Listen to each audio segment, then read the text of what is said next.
So before the war in Ukraine even began, both Tory and Nuland at the State Department, the number 2 at the State Department, and Joe Biden threatened to blow up the Nord Stream pipeline. Watch. I want to be clear with you today. If Russia invades Ukraine, one way or another, Nord Stream 2 will not move forward. If Russia invades, that means tanks or troops crossing the border of Ukraine again. Then there will be no longer a Nord Stream 2. We will bring an end to it. How will you do that exactly, since the project and control of the project is within Germany's control? We will, I promise you, we'll be able to do it. So then the pipelines actually blew up. These are the pipelines that bring natural gas from Eastern Europe to Western Europe to keep the European economy going. And they exploded, causing the single largest human-caused environmental disaster in all of history. And again, setting Europe on the road to actual poverty. So it was an unpopular event, and Joe Biden denied any responsibility. In fact, he blamed Russia. Joe Biden and his whole administration told us that somehow Russia, for reasons they never made clear, just because they're evil, had sabotaged their own energy pipeline. Watch this.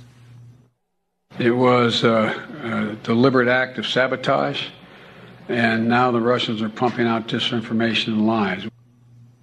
So that was in September, and it was obvious from the very first day, well, that's not true. It's not that Vladimir Putin is too good a person to blow up Nord Stream, but, like, why would he? It only hurts him.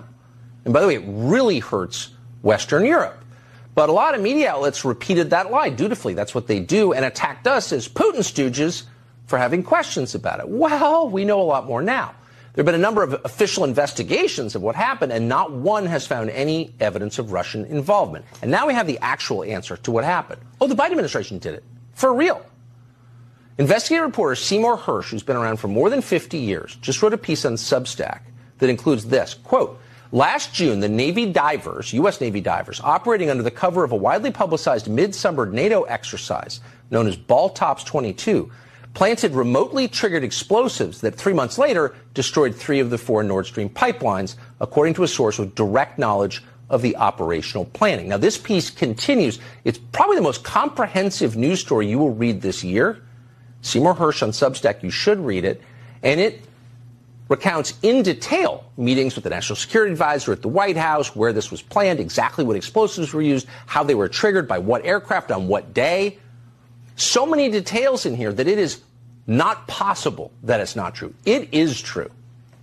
And in fact, no one at a high level in the U.S. government is denying it with any specificity, and said the White House is just dismissing this as utterly false, and no reporters are following up on this.